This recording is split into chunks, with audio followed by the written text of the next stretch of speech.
Hey everyone!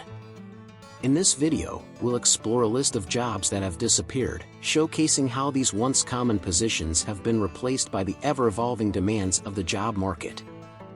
Some of these roles might sound almost unbelievable today. It's hard to imagine that tasks we now rely on machines for were once handled by humans.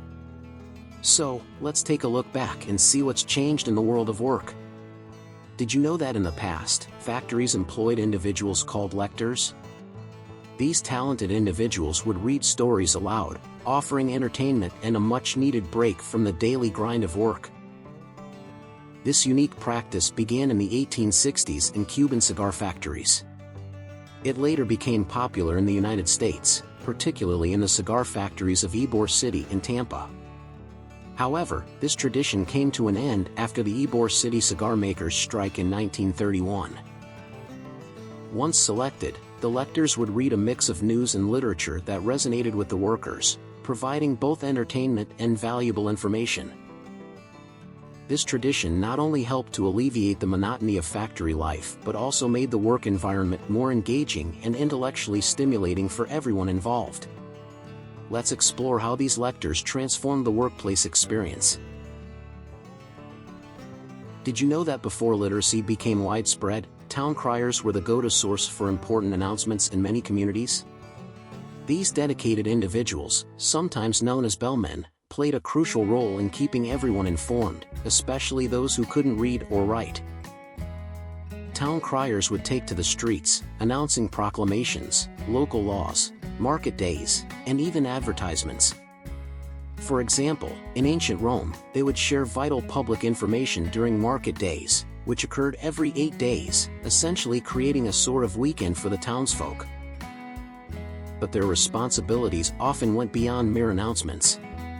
In the German town of Goslar, a town crier would remind residents not to pollute the river right before water was collected for brewing beer. Talk about a vital public service.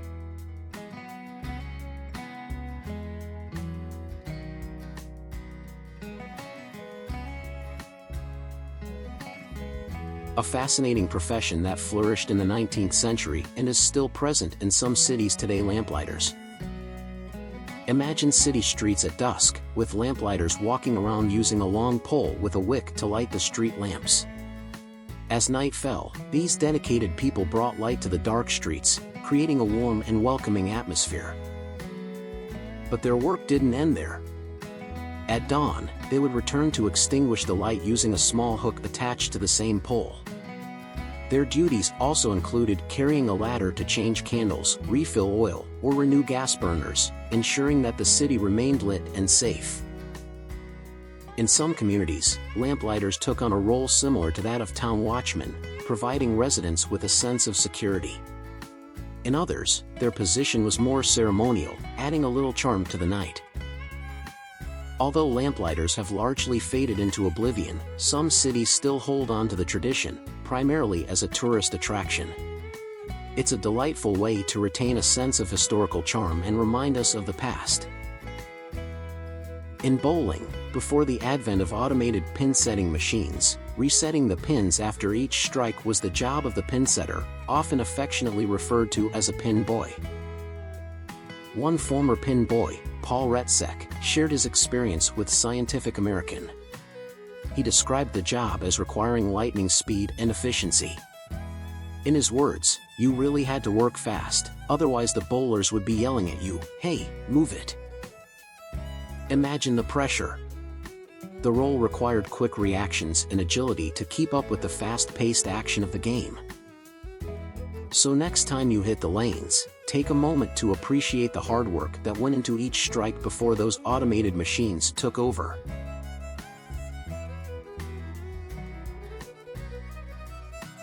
Before we had refrigerators to keep our food fresh overnight, the milkman was an essential part of daily life. Imagine this every day, or every other day, he would arrive at your doorstep with fresh milk, ensuring it didn't spoil. But there's more to this story. The milkman has also been humorously blamed for hundreds of illegitimate children across the country. Yes, you heard that right. Back in the 1920s, having milk delivered straight to your door was the norm for most families. Fast forward to 2005, and only about 0.4% of milk consumers were still getting their milk this way. But guess what? With some grocery stores now offering at-home delivery services, we're actually seeing a resurgence in milk delivery.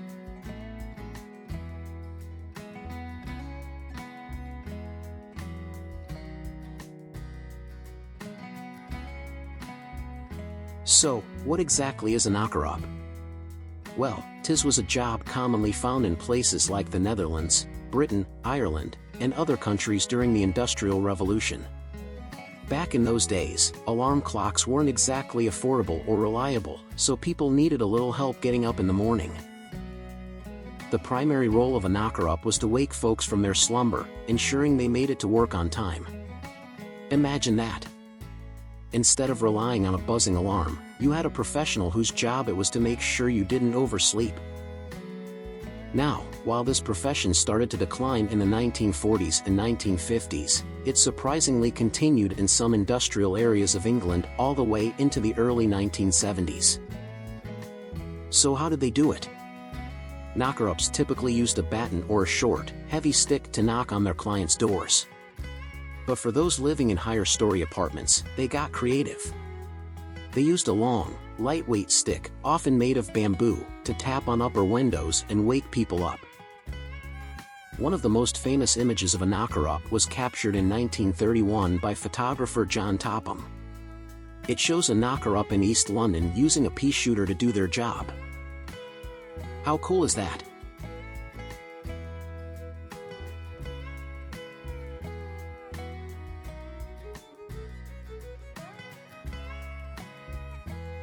In Europe, managing the rat population was crucial, especially to prevent the spread of diseases like the infamous Black Death. Rats not only carried these deadly diseases but also posed a significant threat to food supplies, contaminating and damaging what people relied on for sustenance. Back in the day, traditional rat catchers had some interesting methods. They often captured rats by hand or used ratters, animals that were either trained or naturally skilled at hunting these pesky rodents. They also relied on various types of traps to help manage infestations. Fast forward to today, and our approaches to rat control have come a long way.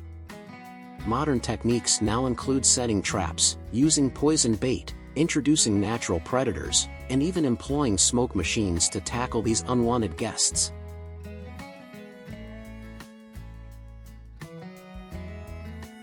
As you may know, universities needed cadavers for medical education, but getting them legally was no easy feat. It was often both challenging and expensive. Because of this, some people resorted to body snatching as a way to meet the demand. These so-called resurrectionists were often hired by anatomists in the UK to dig up recently buried bodies for medical research. Can you imagine? From 1506 to 1752, there were only a handful of cadavers available each year for anatomical study, which meant that the demand for illegally obtained bodies was incredibly high. But it wasn't just a simple task. Resurrectionists faced serious risks, including the threat of violence if they were caught in the act. It was a dangerous job. To combat these grave robbers, various measures were put in place. Graveyards started increasing security, with night watchmen patrolling burial sites to keep an eye out for any suspicious activity.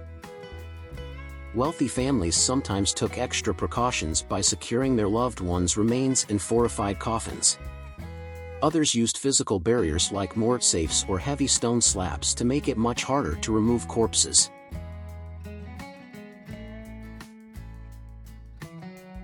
Before radar technology changed the game, military forces had to get creative to spot incoming planes. One of these ingenious solutions was the role of the aircraft listener. In Britain, large acoustic mirrors were constructed to amplify sound, helping to pinpoint the direction of approaching aircraft. These impressive structures were designed to catch and concentrate sound waves, giving military personnel a crucial heads-up about potential threats.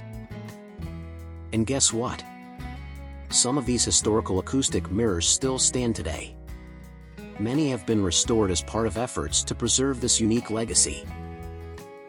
Meanwhile, over in Japan, the military took a different approach with their war tubas. These large, horn-like devices worked on a similar principle, focusing and amplifying the sounds of aircraft engines. This provided an early warning system against incoming threats, showcasing the ingenuity of military innovation during that time.